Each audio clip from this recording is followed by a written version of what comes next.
Hello everyone, welcome to my channel NCRT Adda.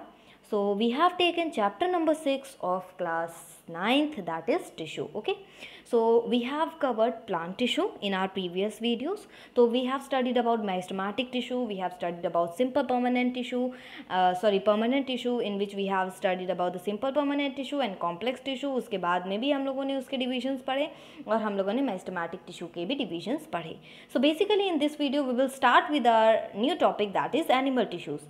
तो animal tissues में हमें किसके बारे में पढ़ना है? हमें अपने बारे में पढ़ना है. अपने बारे में in the sense human beings के बारे में बेसिकली हम यहाँ पर पढ़ने वाले हैं. ठीक है, तो जैसे कि हम ब्रीथ करते हैं तो हमें वो मूवमेंट फील होता है ना. ठीक है, अगर हम मान लीजिए हमारे जो मसल सेल्स हैं वो कुछ स्पेशल सेल्स होते हैं जिनकी वजह से हम अपने हाथों को एक्सपैंड कर पाते हैं या कॉन्ट्रैक्ट कर पाते हैं. इसी तरीके से हमारे लेग्स को हम कॉन्ट्रैक्ट कर पाते हैं या एक्सपैंड कर पाते हैं. ठीक है, और जब हम ब्रीद कर रहे होते हैं तो हम ऑक्सीजन इनहेल करते हैं ना, ऑक्सीजन इनहेल करते हैं. तो ये जो ऑक्सीजन है पहले it absorbed in the lungs, फिर उसके बाद then it is transported to all the body cells. किसके थ्रू जाता है? ब्लड के थ्रू जाता है. ठीक है, तो इसी तरीके से जो हमारे ब्लड है, ठीक है, वो बहुत सारी चीज़ों में काम आता है. जैसे blood flows in and carries various substances from one part two another part of the body. ठीक है, अलग अलग जगह पे जैसे बात करें वो ऑक्सीजन को कैरी करता है, फूड को कैरी करता है ताकि अलग अलग सेल्स में वो पहुंचा सके. ठीक है, और जो ब्लड का काम क्या है? ऑक्सीजन और फूड को कैरी करता है, फिर धीरे धीरे डिफरेंट सेल्स में वो पहुंचाता है. फिर ये सारे वेस्ट को भी कलेक्ट करता है, अलग अलग जितने भी पार्ट्स हैं हमारी बॉडी से वहाँ से वेस्ट को कलेक्ट करेगा. फिर then it carries them to the liver and kidney for disposal. तो अगर हम ब्लड और मसल्स की बात करें, ये दोनों ही जो एग्जाम्पल हैं टिश्यूज़ के हैं, एग्जाम्पल्स हैं हमारे बॉडी में. लेकिन इनके अलावा क्योंकि ये भी डिफरेंट फंक्शंस परफॉर्म कर रहे हैं हमारे बॉडी में, मतलब कि एनिमल्स के बॉडी में, तो इसी तरीके से एनिमल टिश्यूज़ में और भी टिश्यूज़ हैं just like epithelial tissue, connective tissue, muscular tissues and connective tissues, nervous tissues. ठीक है, तो epithelial tissues, connective tissues, muscles tissues and nervous tissues ये हैं. तो हमारा जो ब्लड आता है वो आता है कनेक्टिव टिश्यूज़ में और मसल्स जो आते हैं वो मस्कुलर टिश्यूज़ में आते हैं. तो अभी हम लोग जो स्टार्ट करेंगे वो एपिथेलियल टिश्यूज़ से स्टार्ट करेंगे. ठीक है, तो एपिथेलियल टिश्यूज़ क्या है? आप ये कह सकते हैं this is a outer protection, outer covering या आउटर प्रोटेक्शन या आउटर कवरिंग, जो भी आप बोलना चाहें आप कह सकते हैं, या आउटर कवरिंग या आउटर कोटिंग भी बोल सकते हैं. ठीक है, and it is a protective covering forming a continuous sheet. इसके बाद अगर ये कहा जाए तो इसे दिस इज़ अ क्या है? ये क्या है? This is a covering of protective tissues in the animal body. जिसी को हम लोग एपिथेलियल टिश्यूज़ बोलते हैं. तो एपिथेलियल टिश्यूज़ आपको बेसिकली हर ऑर्गन में देखने को मिलेंगे, हर कैविटीज़ में देखने को मिलेंगे हमारे बॉडी के. और सबका एक इनका काम क्या है कि जैसे अभी हम लोग इसके बारे में इसके भी बहुत सारे पार्ट्स हो जाएंगे तो उसके बारे में डिफरेंट फंक्शंस हम लोग देखेंगे कि ये कहाँ कहाँ पर प्रेजेंट है. बट इनका बेसिकली काम क्या होता है कि ये अगर इनके लोकेशन की बात करें तो ये ब्लड वेसल्स के लाइनिंग में प्रेजेंट होते हैं. स्किन, ठीक है, बेसिकली स्किन की बात की जाए ना तो एपिथेलियल टिश्यूज़ हमारे स्किन से रिलेटेड हैं. ठीक है, आउटर कवरिंग पे क्या है? अगर हम हाथ की बात करें, ठीक है, मान लीजिए अगर हम हाथ की बात करते हैं, ठीक है, मान लीजिए हमारा हाथ है तो ये ऊपर में हमारे क्या होता है? ठीक है, दिस इज़ व्हाट, हमारे ऊपर में स्किन ही होती है, तो that is called as the epithelial tissue. अभी लेकिन हम लोग और पढ़ेंगे तो डिफरेंट हमें एपिथेलियल टिश्यूज़ के मिलते जाएंगे कि कैसे कैसे तरीके के हैं. तो हमें ब्लड वेसल्स के लाइनिंग में किडनी ट्यूब्यूल्स भी जो होते हैं वो भी एपिथेलियल टिश्यूज़ के बने होते हैं. जो लंग्स में एल्वियोली होती हैं वो भी एपिथेलियल टिश्यूज़ से हैं. तो ये सारी चीज़ें एपिथेलियल टिश्यूज़ से बनी होती हैं. और एपिथेलियल टिश्यूज़ के जो सेल्स होते हैं वो बहुत ज़्यादा टाइटली पैक्ड होते हैं, मतलब बहुत ज़्यादा टाइटली पैक्ड और कॉम्पैक्ट फॉर्म में होते हैं. तो हम ये कह सकते हैं कि epithelial tissues cells are tightly packed and form a continuous sheet. ठीक है, इनके जो बीच में अगर हम बात करें, इनके बीच में ऑलमोस्ट नो इंटरसेलुलर स्पेसेस होता है क्योंकि दे आर कॉम्पैक्ट. ठीक है, दे आर टाइटली पैक्ड. ठीक है, so they have only a small amount of cementing material between them and almost इसमें कोई भी, no intercellular spaces are present, ठीक है, नो, ठीक है। तो अगर देखा जाए तो कोई भी चीज़ अगर अंदर जा रही है, मतलब कोई भी चीज़ अगर एंटर ले रही है या वहाँ से बॉडी को लीव कर रही है, ठीक है, एंटर कर रही है या लीव कर रही है, तो उसको एटलीस्ट ये जो एपिथेलियल की जो लेयर है उसको क्रॉस करना ही पड़ता है, एटलीस्ट 1 लेयर ऑफ एपिथेलियम, ठीक है। तो जिसका रिजल्ट है कि जो हमारा एपिथेलियल है ये दे आर दी सेल्स या टिश्यूज आर परमिएबल, या आप कह सकते हैं the permeability of cells of various epithelia play an important role in regulating exchange of material between body and external environment, ठीक है। तो यहाँ पर बहुत सारी चीज़ों के बारे में दिया गया है। जैसे अभी हम यहाँ पर एक चीज़ पढ़ेंगे, जैसे अभी हम डिफरेंट एपिथेलिया पढ़ेंगे, तो यहाँ पर आपका पहला है सिंपल स्क्वैमस एपिथेलिया, ठीक है, या सिंपल स्क्वैमस एपिथेलियम टिश्यूज़। ये अगर हम इनकी बात करें तो ये बहुत ही one of the extremely thin layer है, ठीक है। ये सबसे आप कह सकते हैं कि थिन लेयर है, and where transportation of a substance occur through a selectively permeable surface, and this is a simple flat kind of epithelia. ये जो स्क्वैमस आप देख लेना, बहुत एकदम चीज़, जैसे आपने चीज़ देखा है ना, पतला से एकदम स्ट्रक्चर होता है, तो स्क्वैमस जो हमारा सिंपल स्क्वैमस एपिथेलियम होते हैं वो एकदम इसी तरीके के एकदम पतले पतले टिश्यूज़ होते हैं, ठीक है।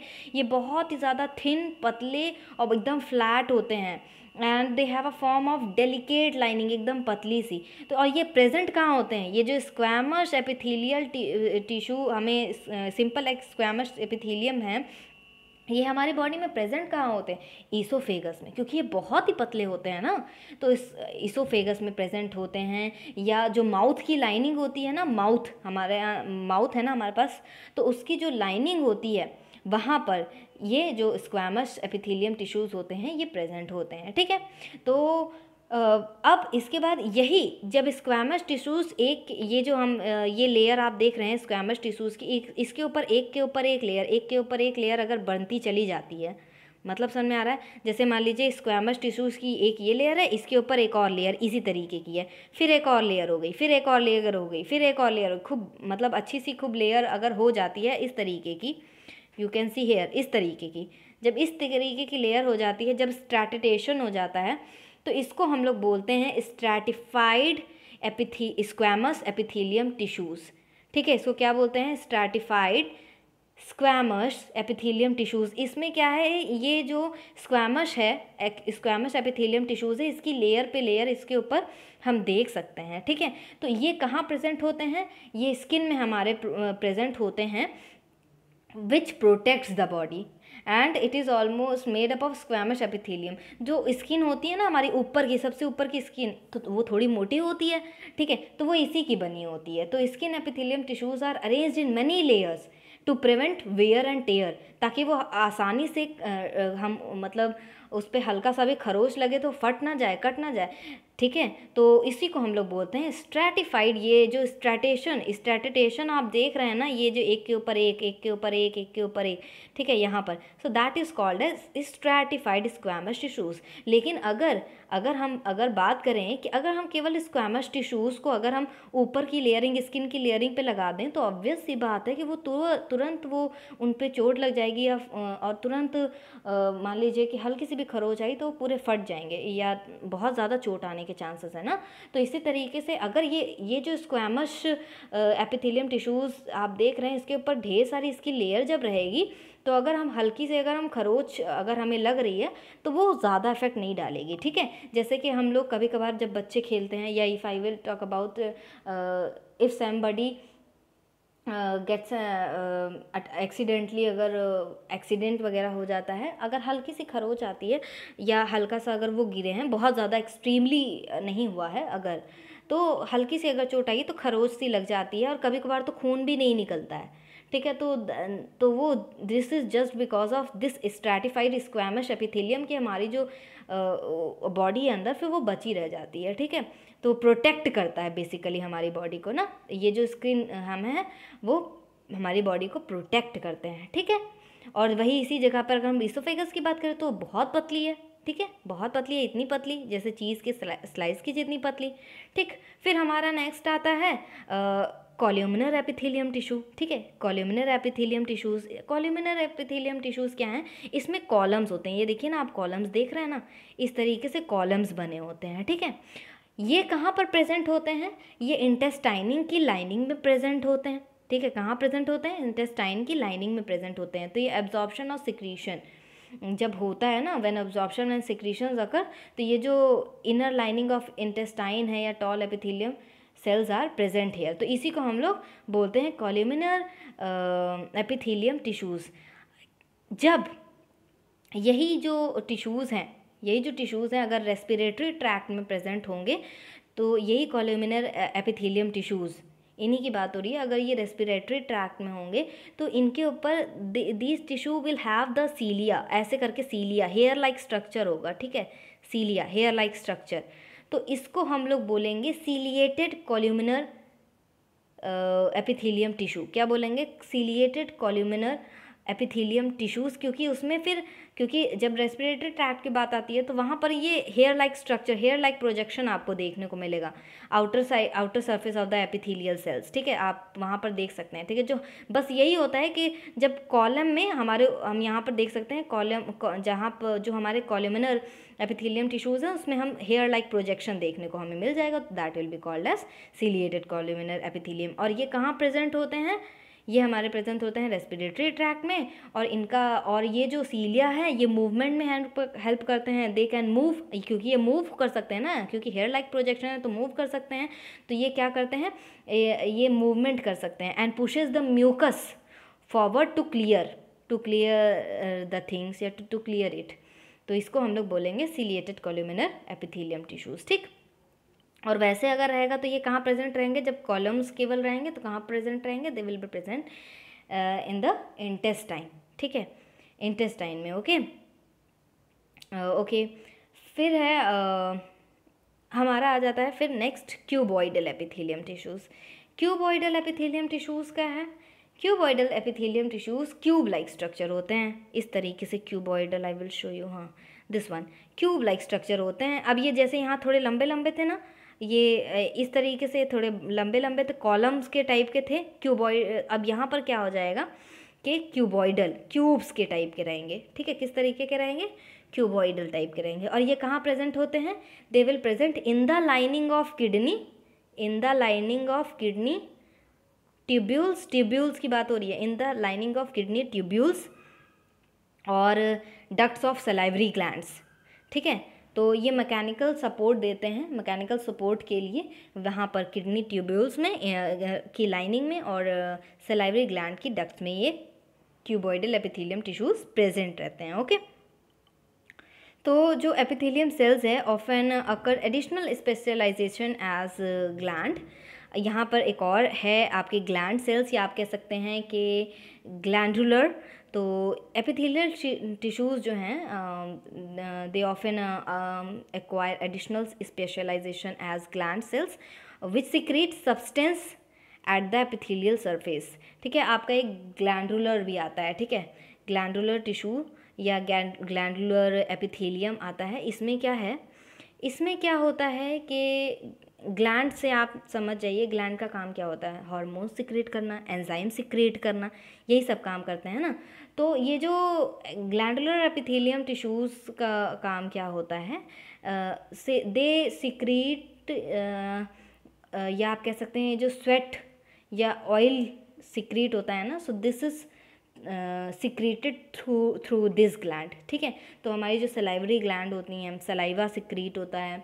ठीक है, ऑयल और स्वेट ग्लैंड होती हैं, स्वेट सिक्रेट होता है, तो this is through the glandular epithelium tissues. ठीक है, तो इसकी वजह से आपके जो ये जो सारे जो ग्लैंड्स हैं वो वर्कआउट करते हैं और आपके ये सारी चीज़ें आप कह सकते हैं सिक्रेट होती हैं। ठीक है, तो यहाँ पर आप कह सकते हैं वो प्रेजेंट होते हैं। ओके, तो ग्लैंडुलर एपिथेलियम टिश्यूज़ जहाँ पर हमारे ये जो हार्मोन्स और एंजाइम्स सिक्रीट हो रहे हैं ये वहाँ पर प्रेजेंट रहेंगे। Okay, so now we have connective tissues.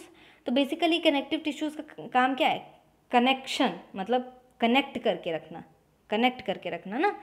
तो कनेक्टिव टिश्यूज़ में आपका आता है ब्लड भी आता है, बोन्स भी आते हैं, ठीक है। सो कनेक्टिव टिश्यूज़ के जो सेल्स होते हैं दे आर लूजली स्पेस्ड, मतलब कि बहुत कम स्पेसेस रहता है उसमें, मतलब लूजली बाउंड सेल्स होते हैं, बहुत लूजली होते हैं, ठीक है। लूज इनमें सेल्स जो होंगे वो बहुत ही लूजली बाउंड होंगे and they are embedded in an intercellular matrix. अब ये मैट्रिक्स क्या है, ठीक है। So they are present in an intercellular matrix का मतलब हो गया कि जैसे मान लीजिए कि मैट्रिक्स का मतलब होता है मीडियम।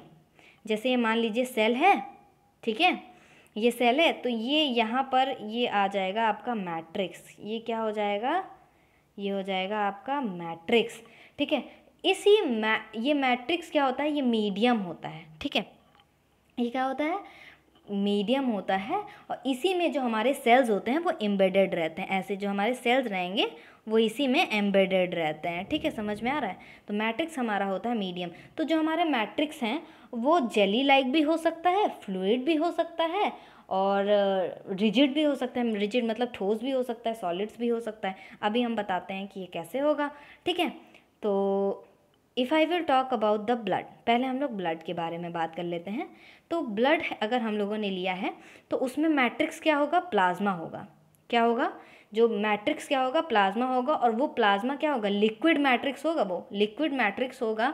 और उसमें क्या चीज़ें एम्बेडेड रहेंगी, WBC, RBC, प्लेटलेट्स, ये सारी चीज़ें ऐसे करके एम्बेडेड रहेंगी। मान लीजिए ये हमारा है, ठीक है। तो इसमें आपका ये मान लीजिए ब्लड हो गया, सॉरी आपका प्लाज्मा हो गया। प्लाज्मा में फिर ऐसे WBC, RBC और इस तरीके से प्लेटलेट्स वो सारे एम्बेडेड रहेंगे, ठीक है। तो हमारा मीडियम क्या रहेगा, यहाँ पर प्लाज्मा रहेगा, ठीक है, जिसे हम लोग मैट्रिक्स बोल रहे हैं, ठीक है। तो और वो लिक्विड में रहेगा। If I will talk about the blood, ठीक है। प्लाज्मा में क्या क्या चीज़ें प्रेजेंट होती हैं, प्लाज्मा में बहुत इंपॉर्टेंट है कि प्लाज्मा में क्या क्या चीज़ें प्रेजेंट होती हैं। Plasma contains proteins, salts and hormones, और blood flows transport gases, digested food, hormones and waste material to different part of the body। ये तो पता ही होगा कि ब्लड का काम क्या क्या क्या है, ठीक। फिर अब हमारा आता है बोन्स। हमारा जो अगला एग्जाम्पल है कनेक्टिव टिश्यूज़ का, वो क्या है, बोन्स, ठीक। तो बोन्स का काम क्या होता है, आपके बॉडी को शेप देना ना। अगर केवल मसल्स रहेंगे तो हमारी बॉडी का क्या शेप होगा, कुछ नहीं हो पाएगा। ऐसे करके हम ऐसे बस ऐसे एक तरीके का ऐसे कोई शेप थोड़ी हो पाएगा हमारे बॉडी का। ऐसे करके वो इकट्ठे एक जगह पड़ा रहेगा, चल फिर भी नहीं पाएगा, ठीक है। तो हमारे बोन का काम क्या होता है, they support the framework of the body, और it also anchors the muscles and support the organ of the body, ठीक है। तो बेसिकली ये बहुत ज़्यादा स्ट्रॉन्ग होते हैं और ये नॉन फ्लेक्सिबल टिश्यू होते हैं। इम्पॉर्टेंट है कि ये क्या होते हैं, स्ट्रॉन्ग और नॉन फ्लेक्सिबल टिश्यूज़ होते हैं। बट इनमें जो बोन सेल्स होंगी, बोन सेल्स इसमें जो होती हैं वो हार्ड होती हैं, ठीक है, एम्बेडेड इन हार्ड मैट्रिक्स। जैसे अभी हम लोगों ने बात किया ना, अभी जैसे हमारी बोन सेल्स हैं, बोन सेल्स में जो हमारा मैट्रिक्स होगा that will B composed of calcium and phosphorus. ये जो हमारा जो मैट्रिक्स होगा बोन में, वो पहली बात तो सॉलिड रहेगा, मतलब हार्ड रहेगा।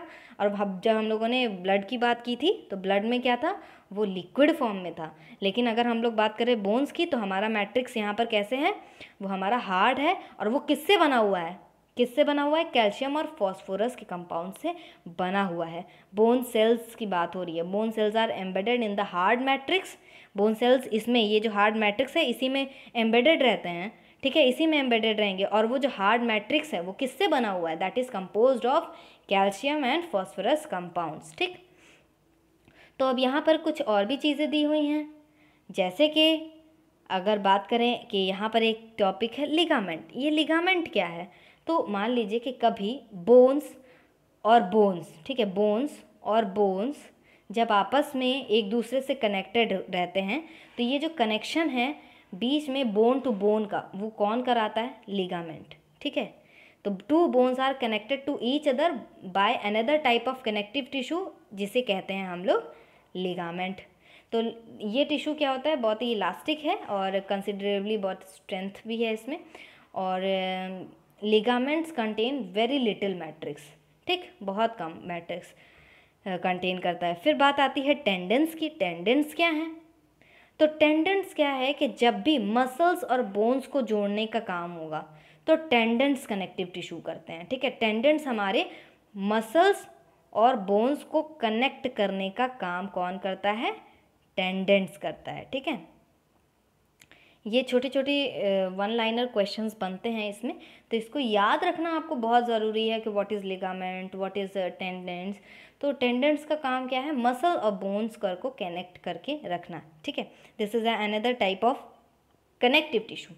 और टेंडेंस क्या है? फाइब्रस टिश्यूज़ हैं which great strength but limited flexibility, बहुत कम फ्लेक्सिबिलिटी है। फिर इसके बाद हमारा एक another type of connective tissue आता है जिसे हम लोग कार्टिलेज बोलते हैं, and it is widely spaced cells. अब इसको बात बताते हैं कैसे। मान लीजिए कि ये आपका कोई बोन है, वैसे तो बोन से बोन को जोड़ने का काम कौन करता है? लिगामेंट करता है। मान लीजिए बोन है, बोन को बोन से जोड़ने का काम कौन करेगा? लिगामेंट करेगा, ठीक है। बट इसकी सरफेस के ऊपर में एक स्मूथनेस जो प्रोवाइड करता है, वो कौन प्रोवाइड करता है? वो कार्टिलेज करता है, ठीक है। अब जैसे मान लीजिए ये लिगामेंट तो जोड़ता है, लेकिन इसके ऊपर में ये जो सरफेस है, ये जो बोन है, बोन के सरफेस में एक स्मूथनेस जो प्रोवाइड करता है, वो कौन प्रोवाइड करता है? कार्टिलेज। तो बेसिकली अगर हम कार्टिलेज को सॉफ्ट बोन बोलें तो गलत नहीं होगा, ठीक है। Cartilage is a soft bone आप कह सकते हैं। जैसे आपके कान की जो और नोज़ की ट्रैकिया है, लैरिंक्स है, तो ये सारे आपके कार्टिलेज स्मूथ बोन्स होती हैं surface at the joints, and it also present in the nose, trachea, ear and larynx। इनको हम आसानी से फोल्ड कर सकते हैं, बहुत आसानी से। आप अपने कानों को, मान लीजिए आपका कान है, इसको आसानी से आप फोल्ड कर सकते हो, ठीक है, बहुत आसानी से फोल्ड कर सकते हो, ठीक है। एंड इसके बाद but we can not bend the bones in our arms and think how the tissues are different. लेकिन अगर हम हाथों की बात करें तो उसे हम एकदम बेंड नहीं कर सकते हैं, एकदम बेंड जिस तरीके से हम कान के कार्टिलेज को कर सकते हैं, ठीक है। सो टिश्यूज़ में थोड़ा थोड़ा डिफरेंस होता है, ठीक है। फिर हमारा आता है एल्वियोलर टिश्यू। एरियोलर टिश्यूज़ कहाँ हैं? These are present between cells and muscles. ये सेल्स और मसल्स के बीच में प्रेजेंट रहते हैं। अगर हम लोग कहें तो ये स्किन के नीचे प्रेजेंट होते हैं, ठीक है। ये स्किन के नीचे प्रेजेंट होते हैं बिकॉज स्किन के नीचे हमारे मसल्स आ जाते हैं, ठीक है।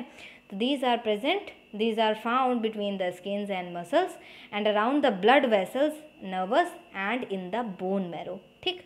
तो इनका काम क्या है? It fills the spaces inside the organ. ये जो स्पेसेस होता है ना ऑर्गन के बीच में, थोड़ा थोड़ा स्पेसेस, तो ये वहाँ पर ये एरियोलर कनेक्टिव टिश्यूज़ प्रेजेंट रहते हैं। And this supports the internal organs and help in repairing the tissue. क्या हेल्प करते हैं? किस में हेल्प करते हैं? This helps in repairing the tissues. फिर हमारा आता है कि एडिपोज टिश्यू। तो जो हम खाना खाते हैं, ये जो फैट स्टोर होता है हमारी बॉडी में, फैट स्टोर कहाँ होता है? तो वो जो हमारा फैट स्टोर होता है वो होता है हमारे स्किन के नीचे, ठीक है।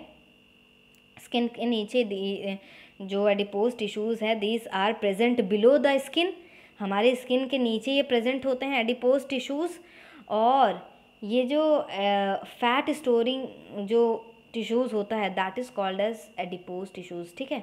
फैट स्टोरिंग एडिपोज टिश्यूज़, ठीक है। हमारी बॉडी में फैट स्टोर जो होता है कहाँ पर स्टोर होता है? तो that is store adipose tissue and it is found in the below the skin and between the internal organs. तो जो इनके सेल्स होते हैं इस टिश्यूज़ के, these are filled with fat globules. किससे भरे हुए होते हैं? फ्लैट ग्लोब्यूल से भरे होते हैं।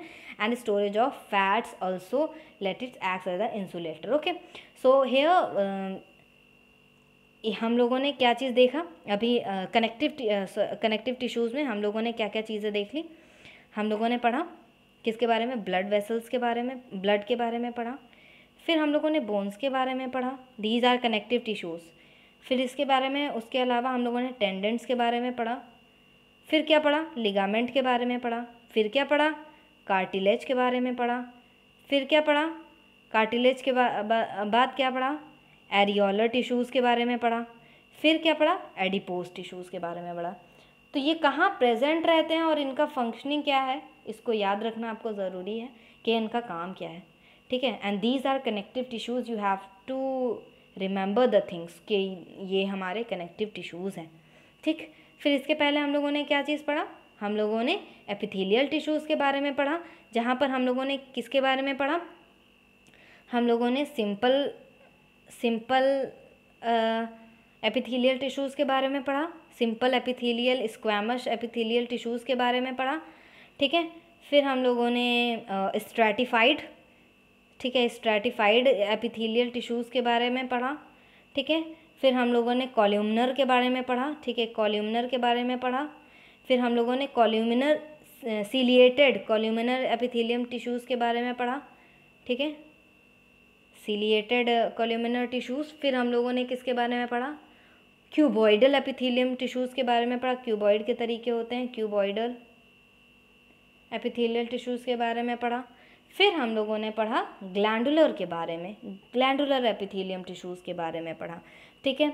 So please remember the things, और जब आप इसको याद रखेंगे ना, तब आपको वो सारी चीज़ें अच्छे से आप रिप्रेजेंट कर पाएंगे अपने एग्ज़ाम कॉपी में, ठीक है। तो आपको याद होना चाहिए कि टेंडेंट्स का क्या काम है, ठीक है, लिगामेंट्स का क्या काम है, ओके।